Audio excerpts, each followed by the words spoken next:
Hello dear students, welcome in my YouTube channel. ये जो मैं क्वेश्चन पेपर्स के सॉल्यूशंस का सीरीज चला रहा हूँ उसका कंटिन्यूशन में ये आज का मेरा वीडियो है। ठीक है, आज हम लोग जो सिद्धार्थ यूनिवर्सिटी कपिलवस्तु के सेकेंड सेमेस्टर में लास्ट ईयर जूलॉजी का पेपर आया था उसका सॉल्यूशन यहाँ पर सॉल्व करेंगे। थोड़ा सा एक्सप्लेनेशन भी क्वेश्चन का देंगे और ये आपको मतलब अगर ये क्वेश्चन नहीं आता इससे रिलेटेड क्वेश्चंस आएंगे तो उस पर भी हेल्प करेगा। जैसे फर्स्ट क्वेश्चन है आपका, फर्स्ट क्वेश्चन है विच of the following nutrient deficiency causes megaloblastic anaemia. Which of the following nutrients deficiency causes megaloblastic anaemia. ठीक है, पहले बता दूं what is the megaloblastic anaemia. ठीक, मेगेलोब्लास्टिक जैसे साइज, यानी यहाँ पर जो आरबीसी है और आरबीसी का साइज नॉर्मल साइज से क्या होगा, ज्यादा हो जाएगा, यानी लार्ज साइज आरबीसी का फॉर्मेशन होता है। ऐसा क्यों होता है कि जो सेल्स जब आरबीसी का फॉर्मेशन हो रहा होता है बोन मैरो में, हेमेटोपोएटिक की प्रोसेस चल रही होती है बोन मैरो में, तो उस टाइम पर डीएनए की सिंथेसिस प्रॉपर नहीं हो पाती। क्यों नहीं हो पाती है? ड्यू टू द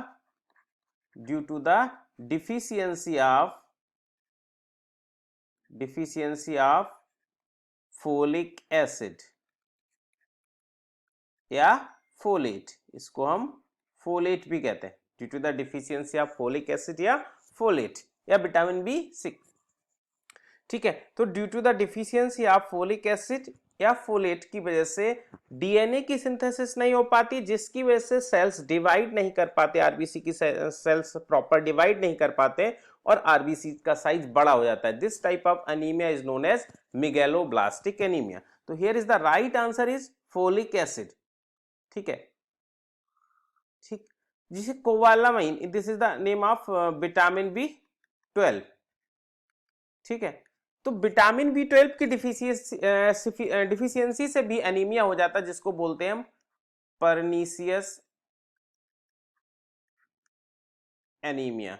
होता क्या है, इंटेस्टाइन में जब हमारा एब्जॉर्प्शन होता है विटामिन B12 के एब्जॉर्प्शन के लिए एक फैक्टर प्रेजेंट होता है जिसको कैस्टल्स फैक्टर कहते हैं, इंटेस्टाइनल कैस्टल्स फैक्टर, जो विटामिन B12 का एब्जॉर्प्शन कराता है। तो उसकी डिफिशियंसी की वजह से विटामिन B12 एब्जॉर्ब नहीं हो पाता है, या हम विटामिन B12 के न्यूट्रिएंट्स में ही विटामिन B12 की डिफिशियंसी है, तो उससे हमें विटामिन B12 का कमी हो जाएगा और उस डिफिशियंसी से जो डिजीज होती है उसको हम कहते हैं pernicious anaemia. Pernicious anaemia is a type of megaloblastic anaemia, यानी जो मेगेलोब्लास्टिक एनीमिया का ही एक टाइप है pernicious anaemia. Pernicious anaemia is a type of megaloblastic anaemia. So आप देखेंगे कुछ बुक्स में आपको लिखा हुआ मिलेगा megaloblastic anaemia is due to the deficiency of folic acid और कोबालामाइन, विटामिन B12। ठीक, हम मेगेलोब्लास्टिक एनीमिया को also known as macrocytic anaemia, इसको हम और क्या कहते हैं बच्चों, मैक्रोसाइटिक एनीमिया। ठीक है, इसमें जो आरबीसी है लार्ज साइज का। ठीक है, यानी फर्स्ट क्वेश्चन का answer is a folic acid. Which of the following vitamin serve as a hormone precursor. तो इसमें हमारा विटामिन D3 को कैल्सिफ्रॉल, ठीक है, ये हमारा सोर्स हार्मोन के प्रीकर्सर के रूप में काम करता है विटामिन D। ठीक है, in which part of the cell oxidative phosphorylation takes place. ठीक है, इसके लिए मैं पहले आपको ये बता देता हूं थोड़ा सा, then you will define the answer of this question. ठीक है, देखिए ये माइटोकॉन्ड्रिया का स्ट्रक्चर है। तो माइटोकॉन्ड्रिया हमारा कैसा, एक डबल मेम्ब्रेनस सेल ऑर्गेनेली होता है। माइटोकॉन्ड्रिया क्या है हमारा, एक डबल मेम्ब्रेनस सेल ऑर्गेनेलीज होता है।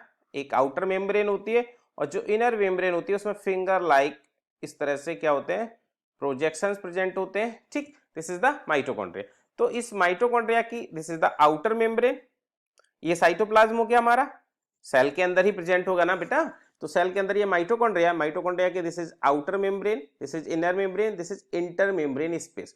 तो जो ऑक्सीडेटिव फास्फोराइलेशन है उसके रिलेटेड उसमें 5 कॉम्प्लेक्स मिलते हैं। ऑक्सीडेटिव फास्फोराइलेशन, ठीक है, या इलेक्ट्रॉन ट्रांसपोर्ट सिस्टम, इस प्रोसेस के द्वारा क्या होता है, एटीपी की सिंथेसिस होती है।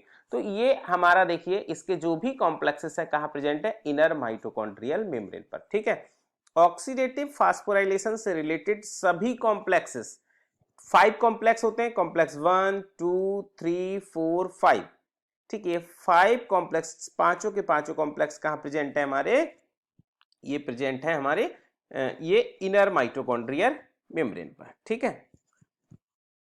अब जो कॉम्प्लेक्स फर्स्ट है, अगर इसकी बात करें, कॉम्प्लेक्स फर्स्ट का क्या नाम है बेटा, कॉम्प्लेक्स फर्स्ट को कहते हैं NADH डिहाइड्रोजिनेज, इसका नाम होता है NADH डिहाइड्रोजिनेज, ठीक। कॉम्प्लेक्स सेकेंड, इसको हम सक्सिनेट को एंजाइम क्यू रिडक्टेज कहते हैं, क्या कहते हैं, सक्सिनेट को एंजाइम क्यू रिडक्टेज, ठीक है। हमारा थर्ड कॉम्प्लेक्स कहलाता है साइटोक्रोम BC1 कॉम्प्लेक्स, इसको क्या कहते हैं हम, साइटोक्रोम BC1 कॉम्प्लेक्स, ठीक है। कॉम्प्लेक्स 4 कहलाता है हमारा साइटोक्रोम C ऑक्सीडेज, इसको क्या कहते हैं हम, साइटोक्रोम C ऑक्सीडेज, देखिए ये लिखा हुआ है साइटोक्रोम C ऑक्सीडेज, कॉम्प्लेक्स 4, ठीक है।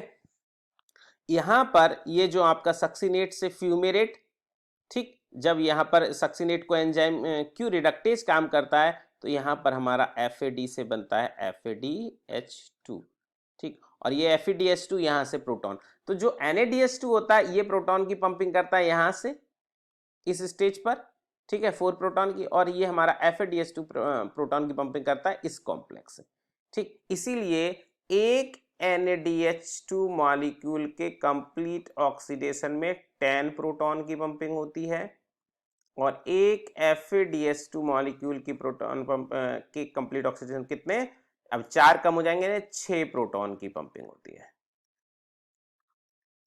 ठीक है, ये ध्यान रखिए, पूछा जा सकता है, ठीक है।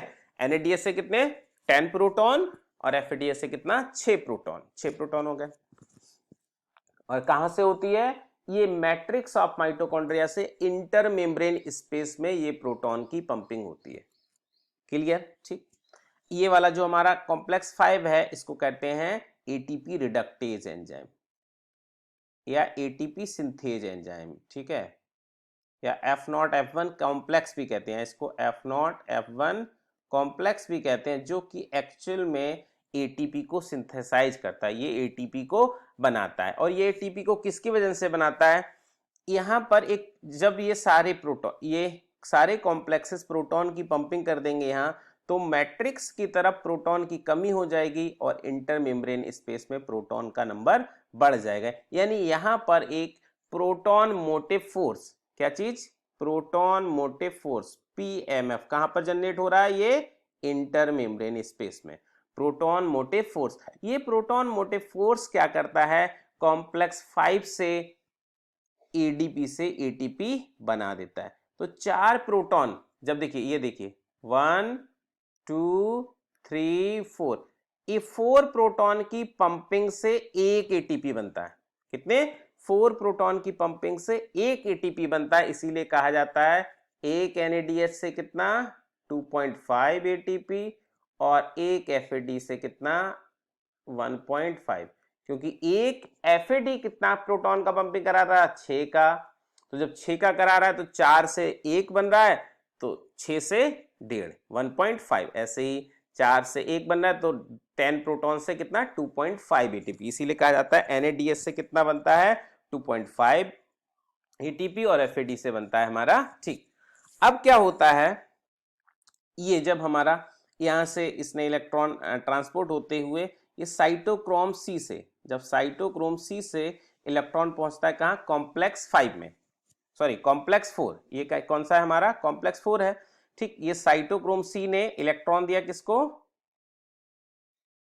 साइटोक्रोम C को, तो साइटोक्रोम C में यहां पर क्या प्रेजेंट होता है, कॉपर प्रेजेंट होता है, यहां पर इससे इलेक्ट्रॉन कौन लेगा, कॉपर लेगा, और फिर इसके अंदर प्रेजेंट होता है साइटोक्रोम A, मैं यहां पर इसका बना दे रहा हूं, ठीक है। ये साइटोक्रोम C ने इलेक्ट्रॉन दिया किसको, कॉपर को, ठीक, कॉपर ने इलेक्ट्रॉन दिया किसको, साइटोक्रोम A को, ठीक है। साइटोक्रोम A से इलेक्ट्रॉन फिर कहां जाएगा, कॉपर के पास, ये कॉपर के पास क्या कॉपर से इलेक्ट्रॉन फिर जाता है साइटोक्रोम A3 के पास, ठीक। और साइटोक्रोम A3 से फिर इलेक्ट्रॉन यहां पर ये आ गया, ठीक। और ये हाफ मॉलिक्यूल ऑक्सीजन और 2 मॉलिक्यूल प्रोटॉन के रिएक्शन करके बना लेते हैं water molecule, final electron acceptor. Final electron acceptor कौन है हमारा, ये भी पूछा था। Final electron acceptor is the oxygen. Oxygen का यही काम, जो एरोबिक रेस्पिरेशन है उसमें ऑक्सीजन का यही इंपॉर्टेंस है। Oxygen works as a last electron acceptor.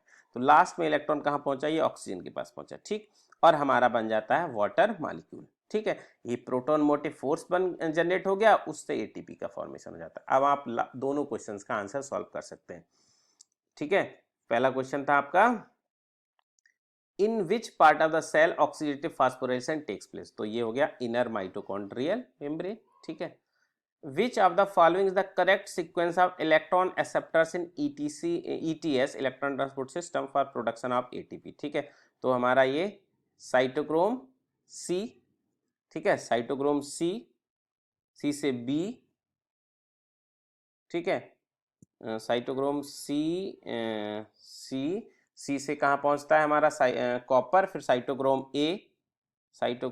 A, देखिए कौन सा सही बैठेगा हमारा, पहले जाएगा साइटोक्रोम C से, साइटोक्रोम C से कहाँ पहुंचा साइटोक्रोम A, साइटोक्रोम A से कहाँ पहुंचा साइटोक्रोम A3। अब ये ऑप्शन देख लीजिए कहाँ मिल रहा है, CAA3, CAA3।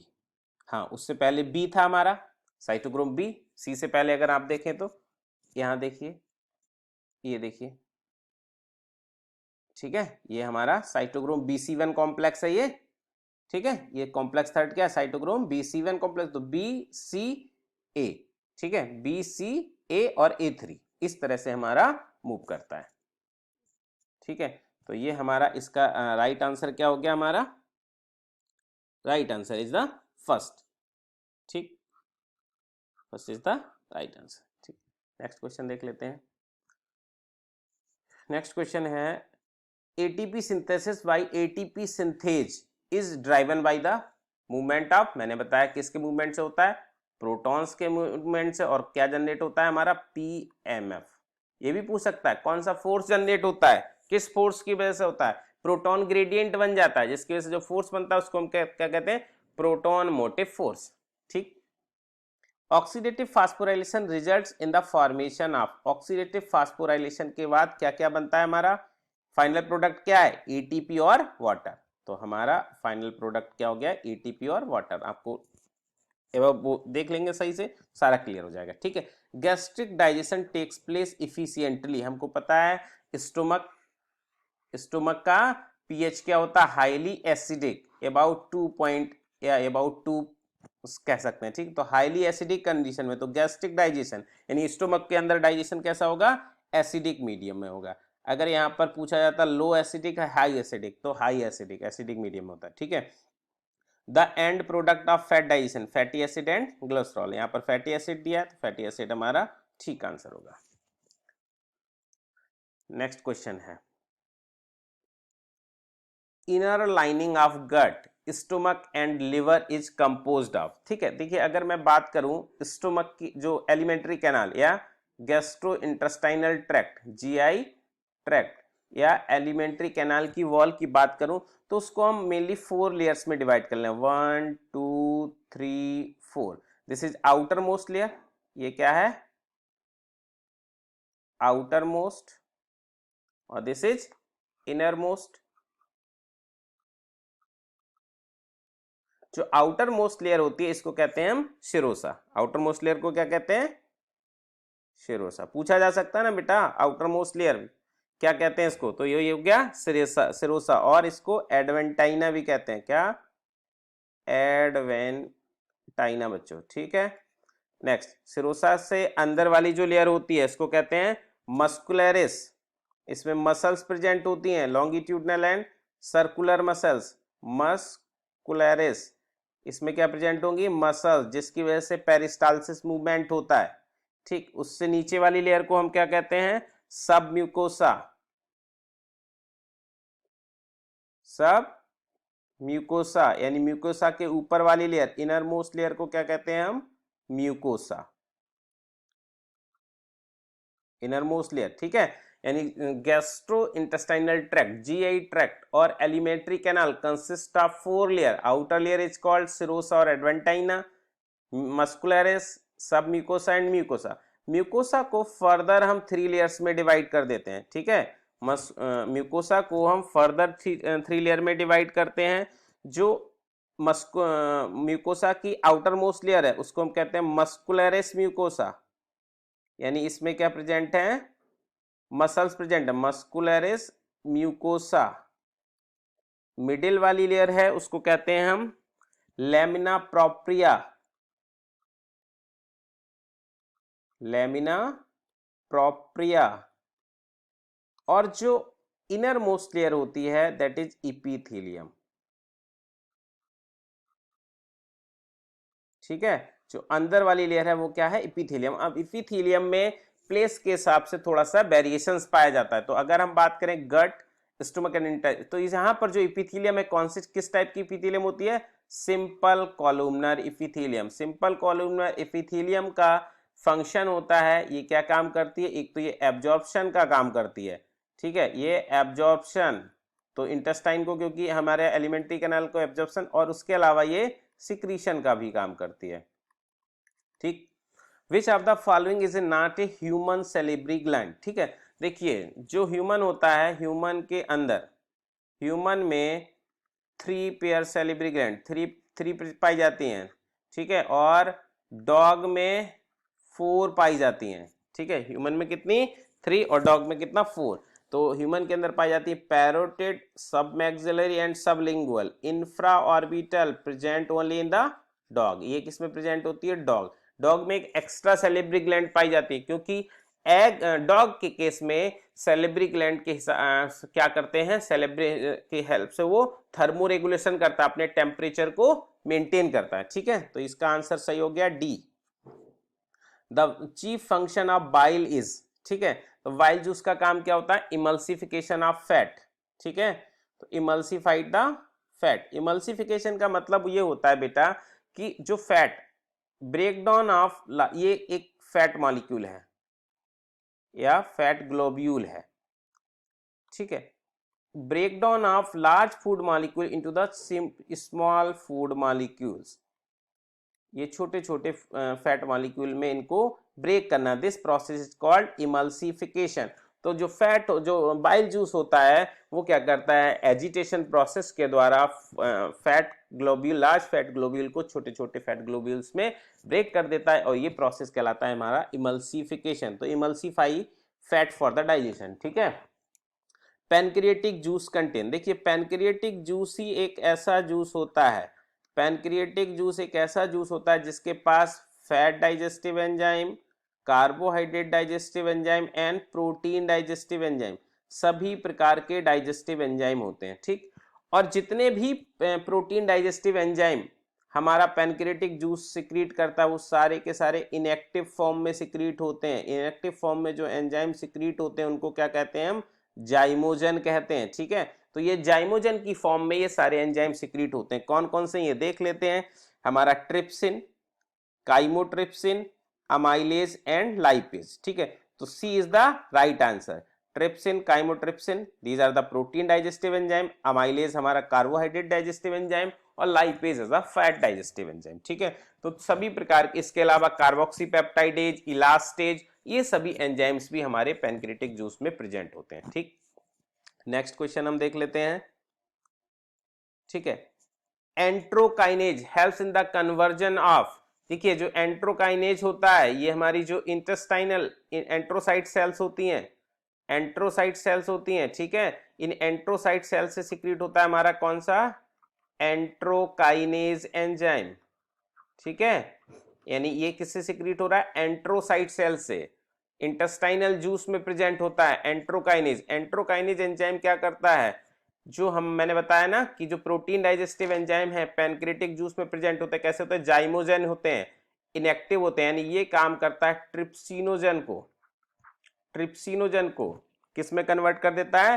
ट्रिप्सिनोजन को ये ट्रिप्सिन में कन्वर्ट करने का काम करता है, किस में कन्वर्ट कर देगा, ट्रिप्सिन। ठीक है, ट्रिप्सिनोजन को किस में, ट्रिप्सिन। ये हमारा इनएक्टिव एंजाइम है और ये हमारा क्या है, एक्टिव एंजाइम है। तो काइमोट्रिप्सिन एंट्रोकाइनेज किससे सिक्रीट हो रहा है, इंटेस्टाइनल जूस में प्रेजेंट है ये, यानी एंट्रोसाइट सेल से। ठीक है, और ये क्या कर रहा है, ट्रिप्सिनोजन को ट्रिप्सिन में कन्वर्ट कर रहा है। देख लेते हैं, ट्रिप्सिनोजन इनटू ट्रिप्सिन, तो ये हमारा बी ऑप्शन ठीक है। यहाँ पर the respiratory centre in the brain is stimulated by, देखिए ब्रेन का जो रेस्पिरेटरी सिस्टम होता है वो स्टिमुलेट होता है किससे, ऑक्सीजन कार्बन डाइऑक्साइड की कंसंट्रेशन है किसमें, आर्टरी ब्लड। तो आर्टरी ब्लड की कार्बन डाइऑक्साइड सॉरी ये नहीं, carbon dioxide concentration in the venous blood नहीं, oxygen concentration in the artery blood नहीं, carbon dioxide concentration in artery blood. C option यहाँ पर करेक्ट है बच्चों। ठीक है, carbon dioxide concentration in the artery blood. देखिए अगर आप प्योर ऑक्सीजन दे देंगे, प्योर ऑक्सीजन दे देंगे, जो आप गैस सिलेंडर जो ऑक्सीजन सिलेंडर होते हैं उनमें प्योर ऑक्सीजन कभी नहीं होती, क्योंकि अगर प्योर ऑक्सीजन हो जाएगी तो वो हमारे रेस्पिरेटरी सेंटर को एक्टिवेट नहीं कर पाएगी और हम रेस्पायर नहीं कर पाएंगे। ऐसी कंडीशन में व्यक्ति की डेथ हो जाती है। तो हमेशा एयर दी जाती है, उसमें एयर भरी जाती है, क्योंकि एयर में CO2 ऑक्सीजन सारी गैसेस प्रेजेंट है। ठीक है, तो हमेशा रेस्पिरेटरी सेंटर जो कि हाइपोथैलेमस में प्रेजेंट होता है, रेस्पिरेटरी सेंटर को एक्टिवेट करने का काम करता है हमारा CO2। CO2 एक्टिवेट करेगा रेस्पिरेटरी सेंटर। ठीक है, CO2 किसका, CO2 आर्टीरियल ब्लड। भैया आर्टरी का काम क्या होता है, away from the heart, heart से ब्लड को ले जाना टिश्यू। तो जब टिश्यू में ब्लड गया और उसमें CO2 का कंसंट्रेशन ज्यादा हो गया, ठीक है, CO2 का कंसंट्रेशन ज्यादा हो गया, तो भाई अब हमें ऑक्सीजन लेना पड़ेगा, तो इसीलिए वो एक्टिवेट कर देगा। ठीक है, the volume of air breathed in and out during effortless respiration is called residual volume. ठीक है, क्या है, रेजिडुअल वॉल्यूम। 15 क्वेश्चन का answer. Next question, oxy haemoglobin dissociate at high partial pressure of oxygen नहीं, low partial pressure of oxygen in the tissue, yes. जैसे ही tissue में oxygen का पार्शियल प्रेशर कम हो जाएगा, मतलब टिश्यू में ऑक्सीजन की डिफिशियंसी होने लगेगी, तो ऑक्सी हीमोग्लोबिन जो HBO2 है, जो HBO2 है वो ब्रेक हो जाएगा किसमें, हीमोग्लोबिन और ऑक्सीजन में, जिससे टिश्यू अपनी ऑक्सीजन की डिमांड को पूरा कर सकें। ठीक है, तो हमेशा oxy haemoglobin dissociate at low partial pressure of oxygen in the tissue. Tissue में जब ऑक्सीजन का पार्शियल प्रेशर कम होगा तो उस कंडीशन में हमारा ऑक्सी हीमोग्लोबिन डिसोसिएट हो जाएगा हीमोग्लोबिन और ऑक्सीजन में। ठीक है, CO2 is carried mainly in the form of, ठीक है, देखिए CO2 वाटर से रिएक्शन करता है in the presence of enzyme carbonic anhydrate and बनाता है H2CO3 एंड H2CO3 ब्रेक हो जाता है H+ ion and bicarbonate ion. तो CO2 का जो मैक्सिमम ट्रांसपोर्ट होता है in the form of bicarbonate ion. ठीक है, मैक्सिमम से about 80% CO2 are transported in the form of bicarbonate ion. ठीक है, mountain sickness is due to the low partial pressure of oxygen. ठीक है, hypoxia feel होता है brain को जैसे ही हम माउंटेन्स पे जाते हैं, क्यों, क्योंकि वहां पर ऑक्सीजन का पार्शियल प्रेशर कम होता है। ठीक है, next question, which factor is considered as the most important factor to describe the affinity of oxygen towards haemoglobin, partial pressure of oxygen. ठीक है, हमको अगर देखना है कि कौन सा फैक्टर जो ऑक्सीजन का पार्शियल प्रेशर पर ही डिपेंड करता है कि हीमोग्लोबिन की ऑक्सीजन से जो एफिनिटी है वो ज्यादा होगी या कम। अगर पार्शियल प्रेशर ज्यादा है तो हीमोग्लोबिन की ऑक्सीजन से एफिनिटी कम हो ज्यादा होगी, और कम है तो कम हो जाएगी। ठीक है, next question, what do you mean by chloride shift. ठीक, क्लोराइड शिफ्ट से क्या मतलब है, देखिए होता क्या है बेटा, जब हमारा CO2 का ट्रांसपोर्ट हो रहा होता है, ठीक है, CO2 का ट्रांसपोर्ट, ठीक, CO2 का ट्रांसपोर्ट, ये CO2 कहां पर जनरेट होगा भाई, टिश्यू में, रेस्पिरेशन का एंड प्रोडक्ट हमारा CO2 जनरेट हुआ। अब ये CO2 ट्रांसपोर्ट होकर कहां पहुंच जाएगा, ब्लड में पहुंचा। ठीक है, ब्लड की आरबीसी, ये आरबीसी है हमारा, आरबीसी के अंदर पहुंचा, तो CO2 वाटर से रिएक्ट करेगा। ठीक है, किसकी प्रेजेंस में? एक एंजाइम होता है carbonic anhydride. This enzyme is very essential for this reaction. ठीक है, अगर ये रिएक्शन एंजाइम नहीं होगा तो ये रिएक्शन बहुत ही स्लो होगा। अब क्या करेगा ये एंजाइम? इसकी प्रेजेंस में ये एंजाइम क्या करेगा? इसको कन्वर्ट कर देगा HCO3 माइनस और H प्लस आयन में। ठीक, अब ये H प्लस आयन किससे बाइंड कर जाएंगे? हीमोग्लोबिन से, और इसको HHBO2 बना देंगे, जिससे ये हीमोग्लोबिन क्या करेगा? ऑक्सीजन इससे डिसोसिएट हो जाएगा, जिससे ऑक्सीजन हमारा टिश्यू को मिल सके और टिश्यू दोबारा से काम कर सके। ठीक, अब ये देखिए जो बाइकार्बोनेट आयन यहाँ रिलीज हुआ, ठीक है, ये जो बाइकार्बोनेट आयन हमारा यहाँ पर रिलीज हुआ, ठीक, ये बाइकार्बोनेट आयन क्या करेगा? अब क्योंकि आरबीसी के अंदर से ये बाहर निकलकर प्लाज्मा में आ जाएगा। ठीक, अब ये प्लाज्मा में जैसे ही बाइकार्बोनेट आयन जाएगा, ठीक है, अब प्लाज्मा में बाइकार्बोनेट यानी निगेटिव आयन का नंबर बढ़ने लगेगा। तो निगेटिव आयन का, तो इस कंसंट्रेशन को, इस निगेटिव आयन को मेंटेन रखने के लिए जो हमारा प्लाज्मा में क्लोराइड आयन प्रेजेंट होगा, वो क्लोराइड आयन आरबीसी के अंदर आ जाता है। इसी को कहा chloride shift. Chloride shift maintain the bicarbonate ion. ठीक है, जो बाइकार्बोनेट आयन के आरबीसी से बाहर जाने की वजह से, ये बाइकार्बोनेट आयन आरबीसी से बाहर जा रहे हैं, जिसकी वजह से इन आरबीसी के अंदर और बाहर यानी प्लाज्मा में आयनिक डिफरेंस हो गया। उस आयनिक डिफरेंस को मेंटेन करने के लिए क्लोराइड आयन अंदर आ जाते हैं। This reaction is called chloride shift. ठीक है, तो movement of chloride ion from plasma to the RBC, this is the right answer. ठीक, lymph differs from the blood. Lymph और ब्लड में क्या डिफरेंस होता है बेटा? तो लिम्फ में क्या होता है हमारा? लिम्फ में आरबीसी नहीं प्रेजेंट होता है। ठीक, और ब्लड से डब्ल्यूबीसी का नंबर और प्लेटलेट्स का नंबर भी कम होता है। ठीक है, तो more RBC and less WBC नहीं, नो प्लाज्मा नहीं, लिम्फ में प्लाज्मा होता है। Lymph contain plasma,